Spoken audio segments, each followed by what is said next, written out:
এত চিন্তা করো না বউ, এত চিন্তা করো না, সব ঠিক হয়ে যাবে। ডাক্তারবাবু তো বললেন ঠাকুরকে ডাকতে। এসো না, আমরা মনে প্রাণে তাই করি, ঠাকুরের কাছে প্রার্থনা করি। আমার বিশ্বাস উনি এত সহজে সবকিছু নষ্ট হয়ে যেতে দেবেন না।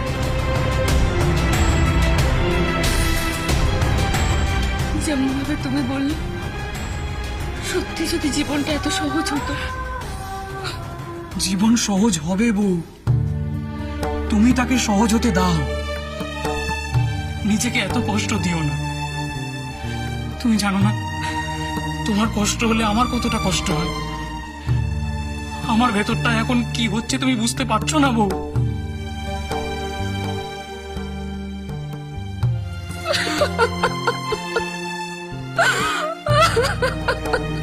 চুপ করো বউ।